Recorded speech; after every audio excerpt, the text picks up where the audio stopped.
Let's talk about fall prevention.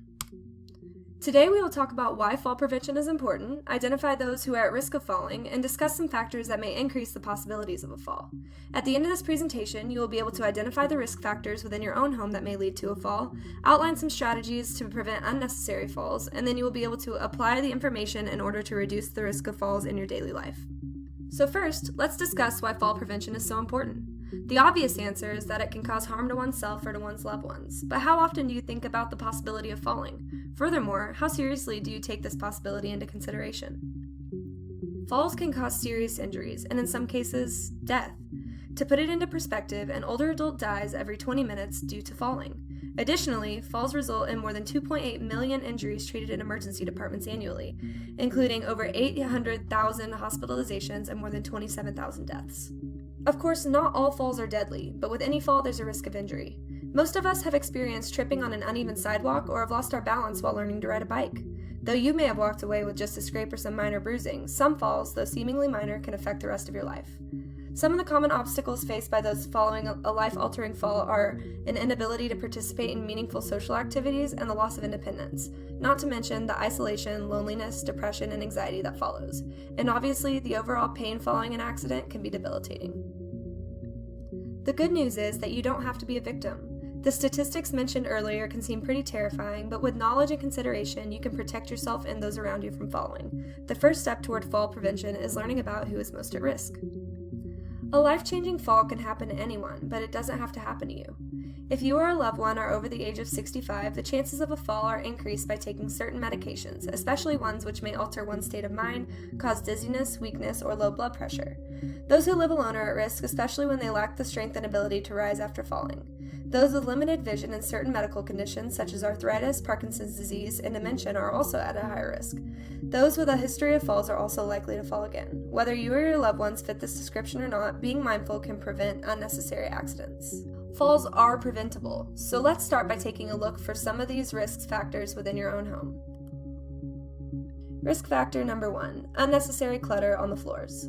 You may think that you're not likely to trip over a pair of pants, a stack of magazines, or a dog toy, but falls like this often happen when your guard is down. You can eliminate the risk by removing all objects from the floor that could cause a fall and get into the habit of keeping a clear pathway in your living space. Risk factor number 2, uncovered cords and wires. Cords and wires can wrap around one's feet or legs. It's important to always be mindful while using a computer or a cell phone charger. Risk factor number 3, pets. Pets provide a level of companionship that is important to many people, especially those who live alone. Unfortunately, pets can cause falls by simply sitting at your feet or crossing your path as you walk throughout your home. When considering adopting a new friend, it's important to think about the type of dog you will be getting as well as how that pet will fit into your specific lifestyle. If you're at a higher risk for falling, you may want to get an older, well-trained dog with lower energy levels.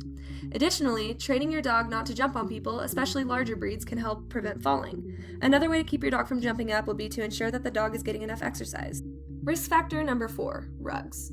Rugs can fold over themselves, making them a dangerous surface for walking. It is best to remove all rugs from the home if you're at a high risk for falling. If rugs are absolutely necessary, it's best to use the ones with rubber bottoms, or you can use tape to secure the rug to the floor. Risk factor number 5, uneven walking surfaces. If you suppose that you're at a high risk for falling, it is best to always inspect the sidewalk that you frequent, such as your driveway and the walkway between your home and mailbox.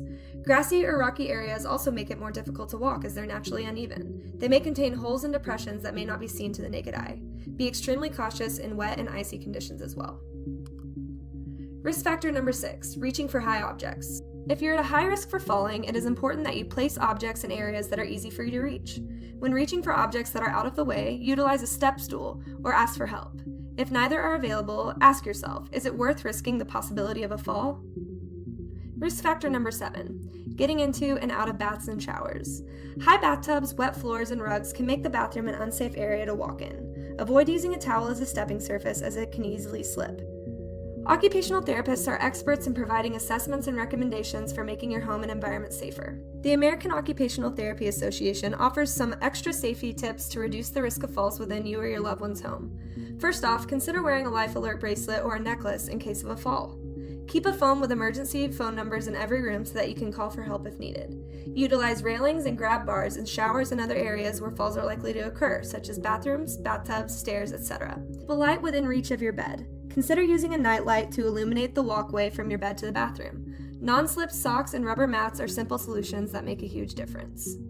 Now that we've discussed some different ways that you can help yourself and others from falling, let's analyze this photo for any potential dangers that could put Phil at risk for a fall.